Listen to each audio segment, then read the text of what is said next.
You're seated in a dim, unfamiliar room. The air smells stale, recycled through vents that hum at a constant low frequency. The light above you flickers in irregular intervals, subtle but enough to keep your senses alert. Across from you, a man flips through a physical file. Paper, not digital. Controlled. Intentional. It contains everything you used to be. School records, medical history, a photograph you don't remember being taken.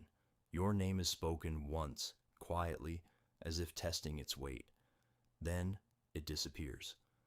A burner phone vibrates on the metal table, the sound sharp and mechanical. Neither of you acknowledges it. You already understand the rule. What is acknowledged becomes real, and what is real can be used against you. Then the instruction comes. You leave tonight. No explanation follows. None is needed. You enter at the lowest level, without rank, without identity, without relevance. The facility operates on rigid precision. Temperature fixed at 18 degrees. Lights out at 2300. Wake up at 0500. Every door opens with a 2-second delay, a built-in reminder that access is never immediate, never yours. You are processed like equipment. Your belongings are cataloged and removed. Your fingerprints are taken, then erased from the system you're entering. Replaceability is not implied. It is confirmed.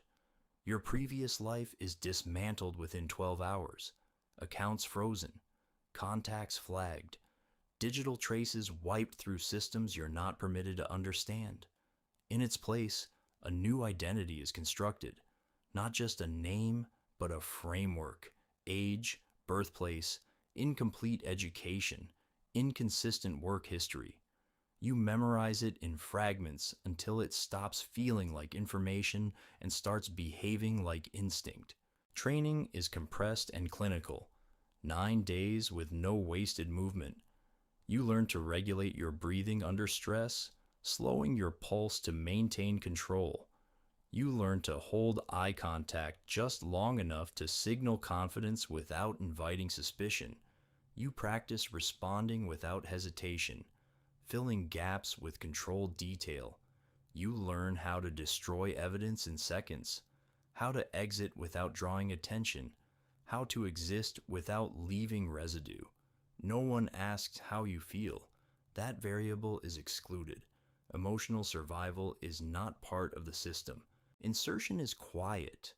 You are placed into an environment that does not belong to you, surrounded by people who would eliminate you if they understood your function. The first year is observation. You speak only when required. You build patterns. You wake at the same time, leave at the same time, return with minor calculated variation.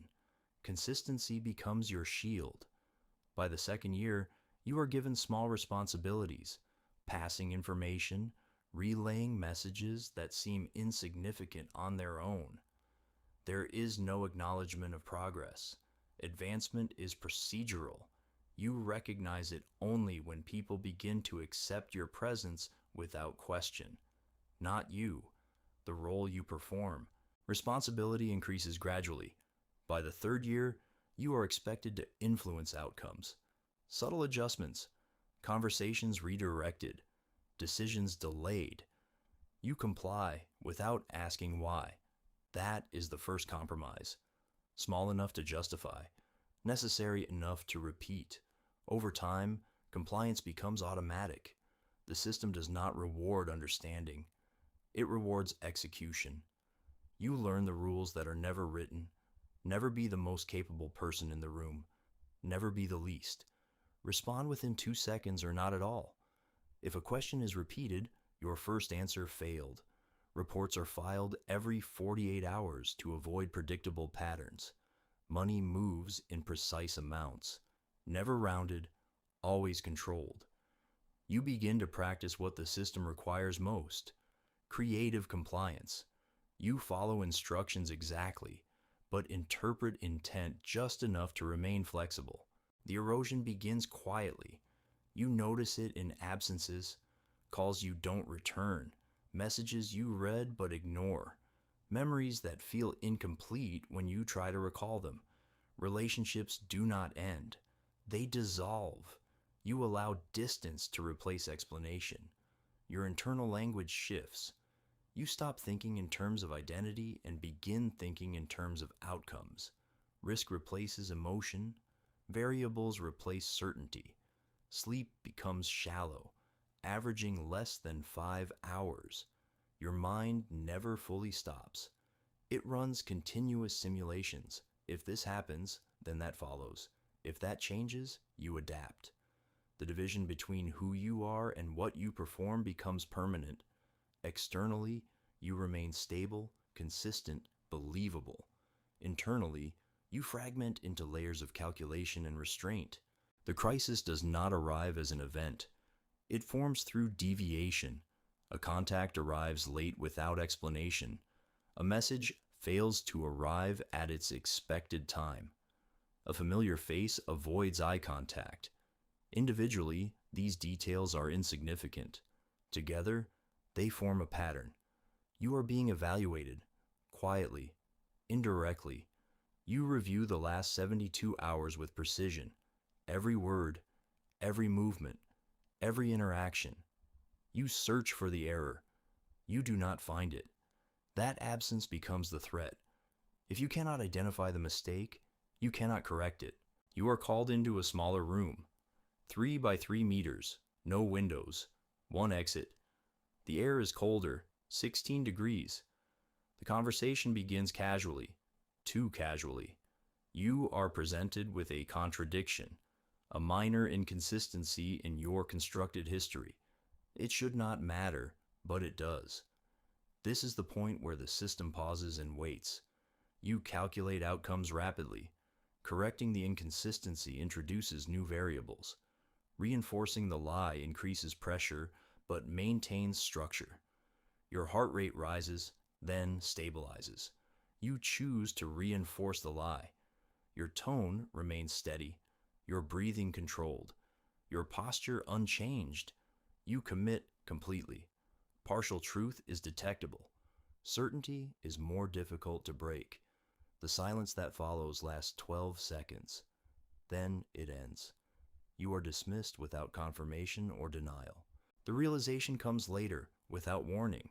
You sit alone in your quarters. No devices, no sound. You attempt to recall something from your original life. A face, a place, a specific moment. The memory returns incomplete, missing detail, lacking clarity. You understand then that the system did not erase your past. It replaced it through neglect. What is not used fades. What is repeated remains. You are no longer maintaining a role. You have become it. Time moves without markers. No milestones. No clear progression. Then eventually, the instruction arrives. You are being withdrawn. Extraction is as controlled as entry. Your identity is retired. Your presence dissolved. You are relocated and processed again, debriefed in segments over 30 days, questions asked without context, answers recorded without reaction. Then it ends. You are released without acknowledgement. Outside, the world feels unstructured. People move without calculation. Conversations lack precision. Time feels inconsistent. You are no longer required to perform, but you no longer know how to stop. The system continues without interruption. Another file replaces yours. Another individual sits in that same dim room under the same flickering light, listening to the same instruction. The process repeats with exact precision.